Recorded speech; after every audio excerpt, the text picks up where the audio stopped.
visit eDemand registration system login screen. Here, the user will enter the username and password.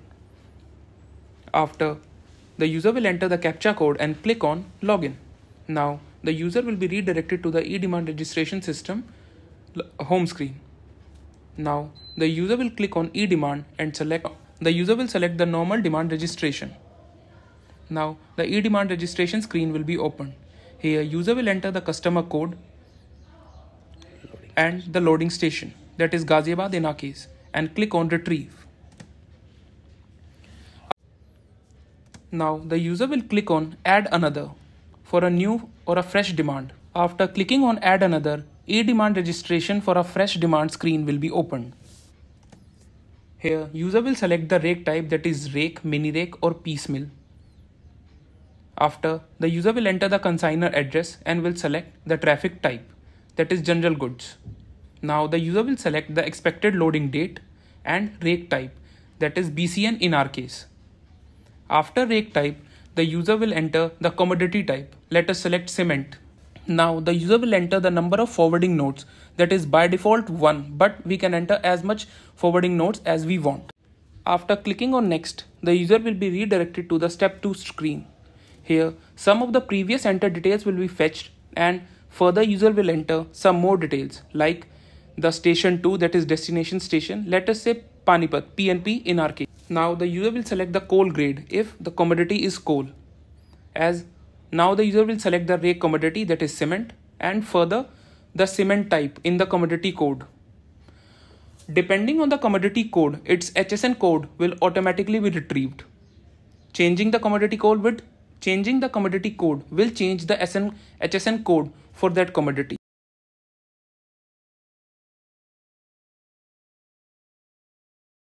Now the user will enter the consignee code, that is ACC. As in our case, the consignor and consignee, both parties are same. So we are entering the ACC in the consignee code, but the consignee can be different. So depending on your consignee code, the user will enter the consignee code in this block. After entering the code, the related details will be fetched, like the consignee name, consignee GSTN number, registered mobile number and email ID. Later, the user will enter the consignor address, or you can say the destination station of our rake.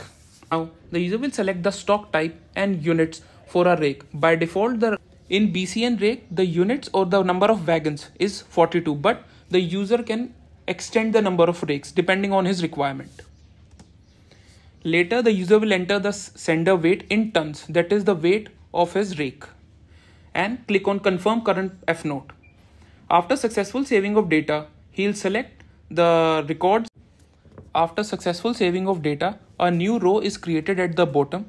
That is, now the user will select that F note row and will click on next. Depending on the details entered by the user earlier, some of the details are already fetched in our third step, that is WRF applicable, WRF amount, GST remarks and total WRF amount.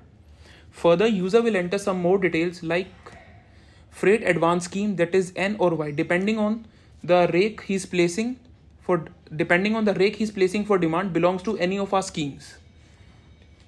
Further, user will enter the freight paid by, that is the consignor, the consignor and consignee both. Now the user will select the round trip flag, that is Y or N, that is N in our case. Now the user will select the risk rate, that is RR, if the rake belongs to the railway risk or owner risk. Further, user will select the paid type, and later the user will select the scheme code, that is the rake belonging to the scheme, that is the rake belonging to any of our schemes. Now the user will select the priority class. The priority class for the cement is D. If the user select the lower priority, the system will accept it. But if the user select the higher priority, the system will accept it. The system will show it, but will remain the priority flag D for the cement. At last, the user will enter the CAPTCHA code and click on submit.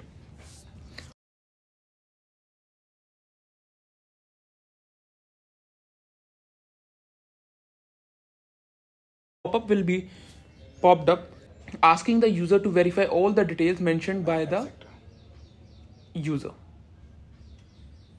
After clicking on confirm, the data will be saved and a pop-up will be popped up showing the demand reference ID number, and a confirmation OTP will be sent to his registered mobile number.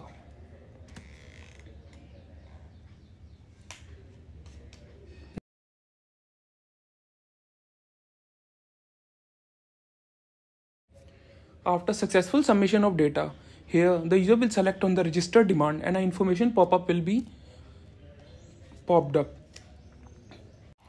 After clicking on register demand, a pop-up will be opened asking a user to confirm the registration, that is your train load is going to be loaded and you will be charged for this. So user further wants to proceed, then click on yes, else no. Select the payment gateway, that is SBI payment, GW or lump sum account. Further, voice e-payment will be available soon for this procedure.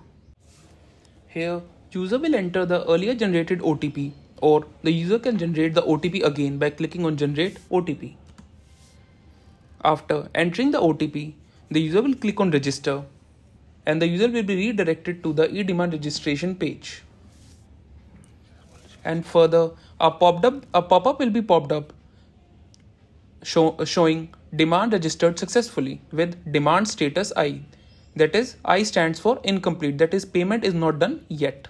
It will be changed to R after the payment will be successfully done. After the payment will be successfully done or completed. Demand is registered successfully, but the demand status flag is showing I. That is, demand is still incomplete, that is payment is not done yet. So the user needs to make the payment again till the demand status flag changed to R.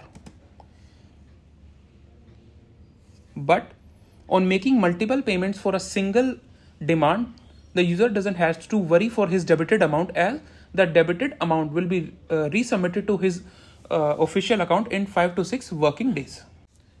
After successful payments, the demand status flag is changed to R, that is, our demand registration has been completed.